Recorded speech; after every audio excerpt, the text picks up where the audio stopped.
Hi there! In this video, we will discuss the summary of the 10th chapter of El Filibusterismo, or The Reign of Greed, written by Dr. José Rizal, titled Wealth and Want. We will also study the important events, characters, settings, and lessons found in this chapter. Listen and watch carefully, as you will learn a lot from this historical work by Rizal. Let's begin. Simoun arrived with his assistants, bringing 2 trunks full of jewelry. Since Cabasang Tales had the largest house in the area, located between San Diego and Tiani, Simoun decided to stay there for a day and a night. At first, Cabasang Tales felt nervous because he couldn't offer Simoun anything according to Filipino hospitality traditions. However, Simoun brought everything he needed himself. When Simoun asked Tales if his gun was enough to protect him from bandits, Tales didn't give much of an answer. People gathered to see Simoun's jewelry. Capitan Basilio and his family were there, along with Hermana Penchang, who wanted to buy a ring for the Virgin of Antipolo. Julie, Tales' daughter, stayed at home, studying a book that Hermana Penchang had told her to memorize.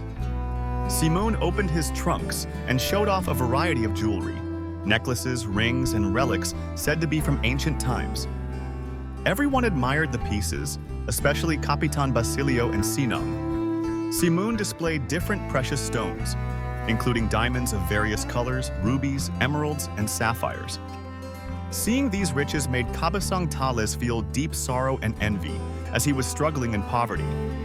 Simoun revealed that his jewelry could influence people's lives, either bringing them fortune or causing their demise. He even claimed he could release or detain someone's life with just a small stone. Noticing that Tales seemed interested but hesitant, Simoun asked if he had any jewelry to sell. When Sinang mentioned Maria Clara's necklace, Tales searched for it. Simoun offered 500 pesos for the necklace, but Tales hesitated, saying he needed to ask his daughter Julie first. Later, as Tales traveled, he saw the priest who managed his land along with the new tenant occupying it. The sight made him furious, and he decided to follow them. Tales did not return to Simoun that night. The next morning, Simoun found his gun missing and a note from Tales. In the note, Tales apologized for taking the gun, saying he needed it to join the bandits in exchange for the necklace Simoun wanted to buy. The following day, news spread that 3 people had been killed that night: the priest, the new tenant, and the tenant's wife. Their bodies were found with soil in their mouths. Near the woman's body was a piece of paper with the word Tales, written with bloodied fingers. Meanwhile, Tandang Selo, Tales' father, was arrested by the civil guards because they couldn't find Tales. Now, let's move on to the important events in this chapter. Simoun arrived at Cabasang Tales' house with 2 trunks of jewelry, choosing to stay there for a day and night due to its central location between San Diego and Tiani.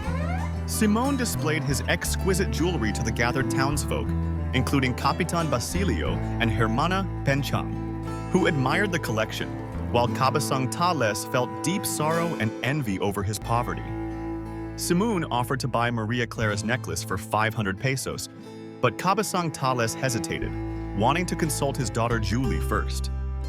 Furious upon seeing the priest managing his former land with the new tenant, Tales disappeared that night, leaving a note apologizing for taking Simoun's gun and announcing his intent to join the bandits. The following day, news spread of 3 murders: the priest, the tenant, and the tenant's wife, while Tandang Selo was arrested by civil guards when Tales could not be found. Important characters: Simoun, a mysterious jeweler close to the Governor General. He visited Cabasang Tales' home to sell jewelry in the village. Simoun showcased his wealth and used his jewelry to manipulate people, pushing them toward his goal of revenge. Cabasang Tales, a farmer who lost his land to abusive priests and a new tenant. He initially considered selling Maria Clara's necklace, but eventually joined the bandits to fight for justice. He is believed to have killed the 3 people in the chapter. Capitan Basilio, a prominent villager who admired Simoun's wealth and wanted to buy rare jewelry to elevate his social status. Sinang, Capitan Basilio's daughter, who was fascinated by the beautiful jewelry. Hermana Penchang, a devout woman who wanted to buy a ring for the Virgin of Antipolo. She pressured Julie to study prayers given by the priest. Tandang Selo, Kabesang Tales' father, who was arrested by the authorities after Tale disappeared. Padre Clemente, the priest who took over Tales' land. He was one of the 3 people killed, sparking Tales' desire for revenge. New tenants, the couple who took over Tales' land and added to his suffering. They were also among the victims. Let us now proceed to the setting of this chapter. The events took place at Kabesang Tales' home, located between San Diego and Tiani. Here are some of the lessons, messages, or implications shown in this chapter. Wealth doesn't always bring happiness or peace. Instead, it can lead to envy, anger, and chaos, especially for those who are deprived of justice and livelihood. Desperation and hopelessness can drive people to take extreme actions, like joining bandits or using violence, to fight for their rights and dignity. The chapter highlights how injustice and abuse by the powerful can push people to rebel and seek their own way of restoring lost rights. Riches and luxury can be tools of power and influence, but they can't buy true justice or inner peace for those who suffer. This chapter emphasizes the importance of compassion and justice in society because their absence leads to unrest and vengeance, causing even more harm and violence. And that concludes the 10th chapter of El Filibusterismo, titled Wealth and Want. What have you learned from this chapter? Share your answers in the comments.